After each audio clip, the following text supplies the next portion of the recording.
What's up, guys? It's Ray back with X-Tech Tactical. Today we got something that's more my wheelhouse, something that I'm in love with right now.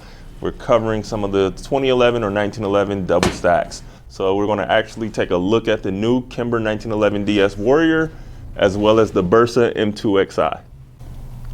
So let's get it started with our basic safety checks here, starting off by removing our magazine per usual, and lock that baby to the rear. Make sure there's no live ammunition inside that chamber, and we are safe and clear there. Boom. As well as on the Bersa, no ammunition. We are clear to go ahead and proceed with going through our evaluations of the firearms. Grabbing a quick length check on the M2Xi here, from the muzzle down to the furthest point of the beaver tail. Looks like we're coming in right approximately 8.5 inches there. And from the lowest point of the magazine to the top of the slide, right at 6 inches there. And quick check on the width. We're looking right at 1.3025 inches. Checking the weight on the unloaded with no magazine Bersa M2Xi, coming in at 2 pounds, 4.1 ounces.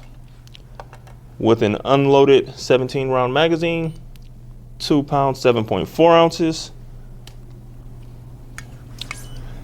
And with an unloaded 18 round magazine, 2 pounds, 7.5 ounces. And with the fully loaded 18 round magazine, 2 pounds, 14.8 ounces. And 1 round on top takes us up to 2 pounds, 15.2 ounces. Now, it is important to point out that these are actually Metgar magazines, which is why they come with 18 round magazines, whereas your standard Checkmates magazines and things like that of the sort typically are going to be 17 rounds instead. Metgar gives you 1 extra round you can squeeze in there, which is very nice for a flush fitting magazine in your double stack 1911 or 2011 platforms. Weight for the 1911 DS Warrior from Kimber, unloaded, no magazine, 1 pound, 12.5 ounces. And with the unloaded 17 round magazine, 1 pound, 15.7 ounces. And with the fully loaded 17 round magazine, 2 pounds, 6.8 ounces. And our extra round on top, 2 pounds, 7.3 ounces. And measurements for the Kimber here, coming from the tip of the muzzle down to the end of that beaver tail, looks like we're coming in right about 8 5/8 inches there. Lowest point on the magazine to the top of the slide, right at 6 inches there. Grabbing a quick width reading on the grip there, looks like we're coming in at 1.2745 inches. So let's take some quick trigger readings here on the Bersa M2Xi. Quickly checking, make sure again, no ammo inside that chamber. And we get a 3.1 pounds. And for the Kimber, again, quick double check. Let's jump into that one. Coming in at a 4.4 pound. So taking a quick look at the features on the two models we have here, I will say that the Bersa does come with some nice creature comforts, especially for those with smaller hand sizes, like the extended slide release here, whereas the Kimber features a more traditional slide release. That is something that a lot of people with smaller hand sizes do complain about, is having a difficult time being able to reach this without breaking their grip. Again, with my hand size, once again, being able to cover the full size firearm with my hand, I don't really struggle with that. I tend to find the extended slide releases actually prevent me from getting slide lock. It's something that obviously I don't really pay too much attention around and train for reloading that magazine before it actually goes to empty anyway. But nonetheless, that is something with larger hand sizes to look out for. I can reach the normal slide release without issue. This one actually creates a problem, whereas smaller hand sizes, that's typically reversed. Having these firearms put back into a locked open position, I will say the serrations on the Kimber do leave a lot to be desired. They are deep into the slide, which is nice, so you can get traction. But when you're going to actually maneuver the slide where these front serrations are, I do kind of wish they extended them further to the rear, because being so far near the muzzle, when you typically just grab onto the slide to go to run it, your hand placement is not going to align with where the actual serrations are. You have to get really far up on the front of the gun there in order to actually utilize those. The Bersa Does have window cuts in on the side of the slide here, so that does leave you to say that you're exposed to a little more of that heat when you go to actually use these front serrations, but it does allow the firearm to actually remain cooler under firing with long strings of fire and things like that. So it is a trade-off that, you know, a lot of people do accept. The window cuts, the lightning cuts there are something that are increasingly more popular and showing up across a lot of models of the 2011 and double stack 1911 platforms that are coming to the market. So no gripe there for me personally, and I will give the nod on the serrations to Bersa over the Kimber. As far as the beaver tail on the two models, Kimber does give you a very nice extended grip safety and an upswept, fully kind of machined and finished beaver tail on there, which is nice. The Bersa does not flare up as dramatically, but they do bob it, which for carry and things like that is a very nice touch on there. But with a firearm this size, typically it's going to be a sidearm or a range gun, so it's not as much of a, I guess you could say, a point to give to one or the other about it being bobbed versus fully extended. So in my opinion, I'd rather give that nod to Kimber, seeing as they finished and refined that around there. It was a nice touch for them to clean that up. The Bersa still has finished edges with edge breaks, but they're not quite as contoured like we see on the Kimber here. Both firearms do have your traditional manual safety, ambidextrous on them, so not too much to really critique between the two models on that. Both are functional. I will say that the Kimber feels a little more positive as far as the effort that's required to actually actuate that, but the Bersa is no slouch. That is a very positive and also functional manual safety on that. So I will say that that's a toss-up. The Kimber does get a slight edge though, with that being a little more positive.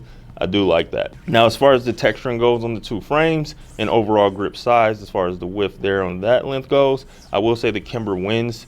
That texturing is an improvement over the Bersa. The Bersa gives you nice texturing, especially the checkering on the front strap here. However, this is slightly more aggressive, and for me personally, I do like the more aggressive feel of that in my hand. It keeps the gun running flat, locked into place, doesn't let it slip, especially in Arizona when we get to the hotter climates and things like that. You don't get like sweat and things like that causing the firearm to slip when you have something that's more aggressive like this. The dust cover here, or your rail lengths, I will say for me, I am more fond of the full length dust cover and rail. So I do give that nod to Bersa without a doubt. For me, aesthetically, it's more pleasing. The extra weight helps keeps the gun running flatter. So I do like that they decided to run with a full length and did finish that out. Didn't leave it sharp or rough or anything like that. So kudos to Bersa on that one. I am not really a fan of the kind of bobbed, whatever you want to call it, on the frame here that they do towards the tip of the actual dust cover and rail section here. I personally wish they would have just kept that squared off and even started the rounding of the slide in front of that area, but there are several manufacturers that do opt for that, and your mileage may vary on which one you find more appealing aesthetically, functionally, and even with the weight balance of the firearm overall. So the trigger shoes between the two, I am more fond of a flat face trigger shoe, so my nod is automatically going to go to the Bersa on that. Although Kimber chose for a curved trigger shoe on there, the trigger pull is extremely nice still, and for a lot of people, they prefer the way that that finger actually rests on there when they go to press that trigger. But for me, the flat face is the winner. Optic mounting systems, the Kimber comes out the box with an RMR footprint on there, and it does include the C&H optics plate inside of the box with it, whereas the Bersa comes with an RMSC footprint, and it does not include a plate or optic plate mounting system or anything like that in the box with it. So the Bersa does come with a mag well out of the box, making it a lot easier for you to get that larger funnel to be able to seat your magazines inside of your firearm, whereas the Kimber has a slight flare to it, kind of designed and molded into the grip itself, but there is no mag well added on. It is actually recessed for you to be able to feature a mag well, but out of the box, it is not there for you. You have to do that yourself. So the Kimber, a lot of people are really excited about because they have a budget offering in the market coming in sub 1K. So again, for a double stack 1911 or a 2011, typically you're looking at 1K plus to even get into the entry, and that $1 to really $2,000 range is what people consider a budget friendly range when you're getting into these type of firearms, because it's very easy for them to jump up there to above 4,000 and stuff like that, depending on the craftsmanship and the manufacturer of the firearm. So kudos to them for putting something into the market, allowing people to enjoy the platform and get to it. So the Bersa does come in a little more expensive than the Kimber does, typically a couple $100 more. Over that is where you're going to find it at, and that's really on you to decide if the features that come on the Bersa are actually worthwhile for you to pay the extra money on it. Things like a mag well, bull barrel instead of a bushing barrel, extended slide release, and things like that. Are those features that you desire? Again, if you have smaller hand sizes, the extended slide release is a very nice touch, something that people are very fond of. So that may be something that can shift your decision making between the two. The stainless is a very clean look to me aesthetically, as well as functionally. This thing is a very smooth gun, especially at the price point. The Kimber does leave some to be desired as far as the feel of that slide. You do notice more grit in that frame to slide kind of motion, whereas the Bersa does seem to be a little silkier in that regard, so not to Bersa on that. Again, those are the small things that really kind of are your points that you consider when you're looking at saying, do I want to pay more to get something that's going to be a little bit more smooth, glassy feeling? Or is that something that I don't mind to get into the platform with, and I can upgrade, spend that money to tweak and modify the gun the way I want it to be done itself? All right, guys, that wraps it up for us today. Doing another overview covering the Bersa M2Xi as well as the Kimber 1911 DS Warrior. Which one is it that appeals more to you? The price point of the Kimber and that barrier to entry? Are you more fond of the aspect that you can spend more of that money on ammo, practicing, or upgrading this firearm to your liking? Or are the features that come out the gate on the Bersa more appealing to you and worth the price that you pay for that? Let us know in the comments. Remember to like, comment, and subscribe, and we'll see you next time.